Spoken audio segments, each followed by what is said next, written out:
everyone, welcome to Mr. Queen PH, and in today's video we will see what's coming to you in April 2025. As you all know, these are general readings, so it may not resonate with you completely, but if you want to consult with a trusted personal advisor who can give you individualized reading, I highly recommend my sponsor, Psychic Source.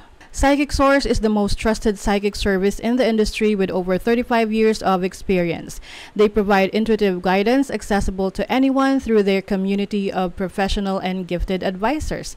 You can connect with them at your most comfortable way through a phone call, video chat, or text. Psychic Source is committed to hope, healing, and empowerment. And if you're not happy with your last paid psychic reading, it's free. That's how confident they are, backing it up with a no-risk guarantee. Even if I'm a tarot reader myself, I still seek guidance to gain clarity from other psychics to see a different perspective, because sometimes I can be biased on how I read my own cards. And I'm so satisfied with my recent consultation with Venus. She's an advisor from Psychic Source. She gave me comfort and insights with the project that I'm working with. Now here's the good news. Psychic Source is giving an extra special discount to new customers from my channel. This is the best and highest value promotion in the industry, and other psychic brands don't even close. Just go to trypsychicsource.com/MrQueen and use my code MrQueen to try up to 40 minutes with an advisor for just $19.80. That is up to $240 value. 40 minutes will allow you to talk to multiple advisors, and you don't have to use all the minutes in one session. You can also call the number on the screen to get a reading or scan this QR code to easily access the website. Again, that's trypsychicsource.com/MrQueen, or click the link in my description to connect with an advisor anytime, anywhere. Thank you so much, Psychic Source, for this opportunity. And now, let's go to your reading. Okay, Capricorn, let's see what's coming to you ngayong April 2025. So please subscribe to our channel to show your support, like, share this video, at comment na rin kayo kung kayo ay naka-resonate. Ano yung energies for you, Capricorn, ngayong April 2025? April 2025 for Capricorns. Okay, so this is your overall energy, possible challenge, opportunity, yung focus mo, tsaka yung blessing. Bottom of the deck is Temperance. This is balance. I think you are also focusing on your health, no, sa kalusugan mo. Ayan o, kumbaga parang balanced diet. Meron ditong sweets, meron din ditong mga healthy vegetables. I think meron kang inaayos sa kalusugan mo. Maaring ngayong April, mas magkakaroon ka ng movement, yung tipong magja-jogging, lalo na kung ang trabaho mo ay sedentary, no, yung hindi ka masyado nagkikikilos or gumagalaw. This is also about your patience. I think you are waiting for something na alam mong merong magiging resulta. Halimbawa, nagpapakulo ka ng tubig. O, 'di ba? Syempre hindi naman pwedeng nakatingin ka lang doon hanggang sa kumulo yung tubig, 'di ba? Somehow set aside mo 'yon, tapos babalikan mo na lang kapag kumulo na. So I feel like you are waiting for something. This can be related sa finances mo. Maaring merong pera na you are about to receive, pero you are patiently waiting kasi pwedeng hindi pa sa'yo na i-release, but I think ngayong April you will receive it sa tamang panahon, no, sa perfect time. Okay, your overall energy, Judgment, major change, Capricorn. I see you releasing something, no? Meron kang i-let go. Something that is no longer serving you, something na hindi ka na nagre-resonate, something na alam mong hindi na in alignment sa mga gusto mo ngayon. Some of you kasi parang nakakaranas na yung parang hindi mo na feel yung ginagawa mo. Parang something needs to change. Maaring you feel like it's boring or it doesn't make you feel happy. So, ngayon, if-follow mo kung saan ka fulfilled, saan ka mas magiging masaya. I also see you na going with the flow. And then, your challenge is the Hierophant. So, maaring merong challenging situation regarding your belief system.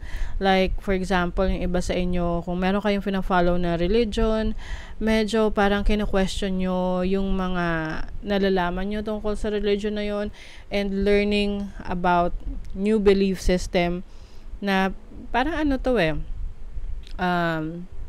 kung merong identity crisis, merong spiritual crisis, parang ganyan. This can also mean yung belief system mo. Maari ring may challenge sa'yo sa marriage, no? Kung kayo ay kasal, may asawa kayo, pwedeng isa yan sa challenging situation nyo ngayong April. Maraming iba yung pwedeng maging challenge niyan.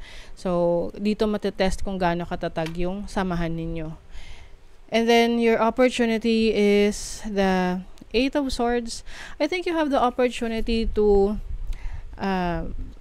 parang i-release mo yung limiting beliefs mo. Kasi pwedeng parang in-identify mo na yung sarili mo as this person, pero actually nag-evolve ka, nagbabago ka through time.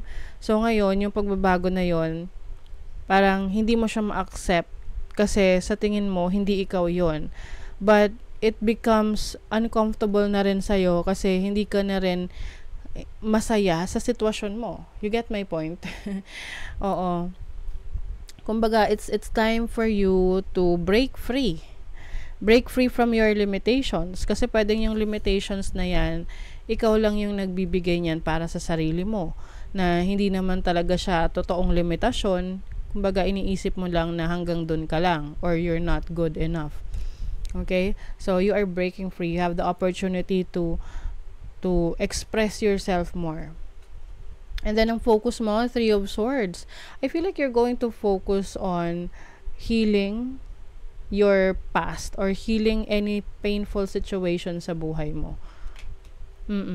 Especially kung merong challenging situation sa marriage or sa work mo rin to, kasi pwede rin tong connection mo with an institution or your boss or an organization. And then your blessing is the Magician. So I love this for you, no, as a blessing, kasi this is you stepping into your own power. You are claiming or taking back your power. Kasi pwedeng for a long time hinayaan mo lang na parang hinayaan mo lang umagos-agos kung saan ka dalhin. But you are going to be more in control sa buhay mo ngayong April. That's why you are now following what you really want. Hindi yung kung ano yung gusto ng ibang tao para sa'yo. What is Judgment? Nine of Wands. Talagang malakas ang loob mo ngayon. Yung iba sa inyo, itong pagbabago na pinagdadaanan nyo, hindi lahat gusto yan, or maaring parang against you against the world, parang ganon. What is the Hierophant? King of Wands. Yeah, I feel like meron kang i-explore, gusto mong matutunan, malaman, mga bagong bagay sa buhay mo na yung parang it's like a new world, bagong mundo na gusto mong pasukin. What is the Eight of Swords?